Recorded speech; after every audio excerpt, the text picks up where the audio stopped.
Subscribe करें हमारे YouTube channel को और बेल आइकन को प्रेस करें हमारे लेटेस्ट वीडियोस को देखने के लिए।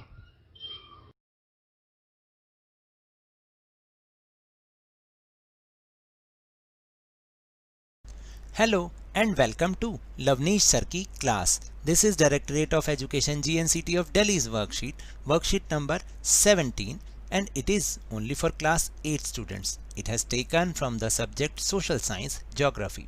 We will learn and understand lesson number 5 industries in this worksheet. We'll also discuss the topic classification of industries based on size and ownership in this worksheet. यानी कि हम इस वर्कशीट में भी आज क्लासिफिकेशन ऑफ इंडस्ट्रीज़ के बारे में समझेंगे। जैसे कि आपको पता है कि लास्ट टाइम भी हमने इंडस्ट्रीज़ का क्लासिफिकेशन पढ़ा on the basis of raw material. आज हम साइज एंड ओनरशिप के बेस पर इनकी क्लासिफिकेशन को समझेंगे। So now let's start and understand with me. Dear children, in the previous worksheet you have learned that industries mean the economic activities by which useful goods are made from available resources. तो इसका एक simple सा हम ये भी बोल सकते हैं कि जो इंडस्ट्रीज़ होती हैं ना, उसमें रॉ मटेरियल से किसी भी थिंग को फिनिश गुड में चेंज किया जाता है कुछ ना कुछ प्रोसेस के through. Industries can be classified on many grounds, यानी इंडस्ट्रीज को कई ग्राउंड्स पर, कई बेसिस पर हम क्लासिफाइड कर सकते हैं। In this worksheet will try to understand the classification of industries based on the size and ownership. तो इस वर्कशीट में हम इंडस्ट्रीज का क्लासिफिकेशन साइज और ओनरशिप के बेस पर समझेंगे, समझने की कोशिश करेंगे। The size of the industry refers to the amount of capital invested, the number of people employed and the amount of production। यानी किसी भी कंपनी के साइज से मतलब है कि उसमें कितनी कैपिटल को इन्वेस्ट किया गया, कितना पैसा लगाया गया। The number of people employed यानी कितने लोग उसमें काम कर रहे हैं, और अमाउंट ऑफ प्रोडक्शन यानी प्रोडक्शन का अमाउंट क्या है, क्या वो लेस अमाउंट है या बिगर अमाउंट में प्रोडक्शन हो रहा है, लार्ज अमाउंट में। On the basis of size, industry can be divided into two parts। यानी साइज के बेस पर इस तरीके से इंडस्ट्री को हम टू पार्ट्स में डिवाइड कर सकते हैं। First is small scale industries and the second one is large scale industries. तो अब ये दोनों क्या होती हैं, इनका क्या मतलब होता है। कॉटेज और डोमेस्टिक इंडस्ट्रीज, यानी स्मॉल स्केल इंडस्ट्रीज को हम कॉटेज और डोमेस्टिक इंडस्ट्रीज भी कहते हैं। कॉटेज और Domestic industries are small-scale industries in which products are handmade by handicraftsmen or artisans, such as basket weaving, pottery making, jaggery making, soap making, candle making, etc. यानी जो cottage या domestic industries होती हैं ये बहुत small scale industries होती हैं, और इसमें क्या होता है कि ज़्यादातर जो प्रोडक्ट्स होते हैं ना, वो हैंडीक्राफ्ट्समैन या आर्टिसंस अब हैंडमेड करते हैं, मतलब बाय हैंड बनाते हैं। जैसे कि बास्केट बनाना, मिट्टी के बर्तन, पॉटरी बनाना, जैगरी मतलब गुड़ बनाना, सोप मेकिंग यानी हाथ से साबुन बनाना, आजकल तो हैंडमेड सोप मिलते हैं, कैंडल मेकिंग एक्सेट्रा। इन चीज़ों को जहाँ पर ये चीज़ें बनती हैं हाथों से, उसको हम कॉटेज या डोमेस्टिक इंडस्ट्रीज़ कहते हैं।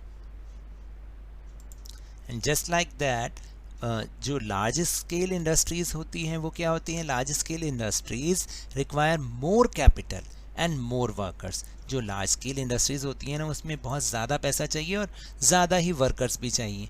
These industries produce large quantity of goods, और ये जो हमेशा बहुत ही ज़्यादा क्वांटिटी में गुड्स को मैन्युफैक्चर करती हैं या प्रोड्यूस करती हैं।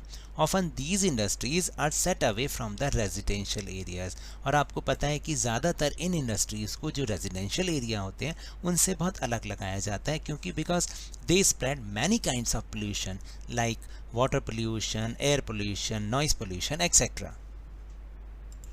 बिल्कुल इसी तरह से industries can be classified into private sector, public sector, joint sector and cooperative sector on the basis of ownership. यानी ओनरशिप के बेस पर हम इसको चार पार्ट्स में क्लासिफाइड कर सकते हैं। First is private sector industries. Private sector industries are owned and operated by an individual or group of individuals. यानी प्राइवेट सेक्टर इंडस्ट्रीज वो होती हैं जिसमें ओनरशिप जो होती है वो या तो किसी एक पर्सन की होती है या ग्रुप ऑफ पर्सन्स की होती है और वो वही उसको ऑपरेट करते हैं, जैसे कि TISCO, Tata iron and steel company, या फिर जियो हो सकता है, रिलायंस जियो, ये सारे प्राइवेट सेक्टर इंडस्ट्रीज हैं. Second is public sector industries. Public sector industries are owned and operated by government. तो गवर्नमेंट के द्वारा जो भी इंडस्ट्रीज चलाई जाती हैं और वही उसको ओनरशिप भी उनकी ही होती है, such as steel authority of India limited, यानी इसको हम सेल भी कहते हैं, SAIL, steel authority of India limited.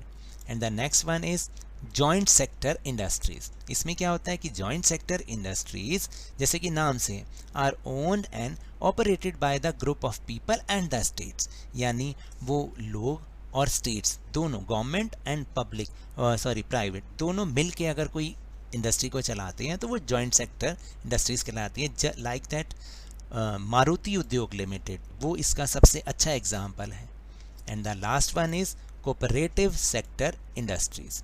Cooperative sector industries are owned and operated by both producers of raw materials and workers. तो देखिए कई इंडस्ट्रीज ऐसी भी हैं जो कि रॉ मटेरियल जो प्रोवाइड कराते हैं प्रोड्यूसर्स, वही उसको उसकी ओनरशिप रखते हैं और वही चलाते हैं, या कभी कभी वर्कर्स भी उसकी ओनरशिप रखते हैं और उसको चलाते हैं. तो for example Anand milk union limited, that is Amul. So these are the topic of this worksheet. Now we'll move on our question answer section.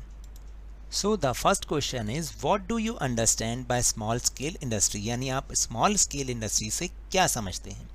Answer is, small scale industries are the industries in which products are handmade by handicraftsmen or artisans, such as basket weaving, pottery making, jaggery making, soap making, candle making, etc. यानी small scale industries वो industries होती हैं जिसमें कि products हाथ से बनाए जाते हैं आर्टिसंस के द्वारा, जैसे कि बास्केट बनाना, पॉटरी यानी पॉटरी मतलब मिट्टी के बर्तन बनाना, गुड़ बनाना, सोप बनाना और कैंडल बनाना, etcetera. Now the second question is, explain the difference between joint sector and cooperative sector industries. इन दोनों में डिफरेंस बताना है. तो जॉइंट सेक्टर इंडस्ट्रीज अभी हमने समझा भी है कि are owned and operated by the group of people and the states, like Maruti Udyog limited. And the cooperative sector industries are owned and operated by both producers of raw material and the workers, for example Anand Milk Union Limited, Amul. Question number 3 is, make a list of items received from domestic industry. तो अभी हमने ऊपर समझा भी है, जैसे basket, pottery यानी मिट्टी के बर्तन, jaggery, soap, candle etcetera, and any other example जो भी आप जानते हैं जो कि डोमेस्टिक यानी स्मॉल स्केल इंडस्ट्री से हमें मिलता है, वो आप यहाँ पर राइट डाउन कर सकते हैं. फिर now the last question is, why should large scale industries be kept separate or away from the residential areas? Give your thought. आप बताइए कि लार्ज स्केल इंडस्ट्रीज को क्यों दूर रखा जाता है रेजिडेंशियल एरिया से? In my opinion, large scale industries be kept separate or away from the residential areas because they spread many types of pollution like air pollution, noise pollution, water pollution, etc. और आप भी इसमें अपना suggestion लिख सकते हैं कि ऐसा क्यों होता है.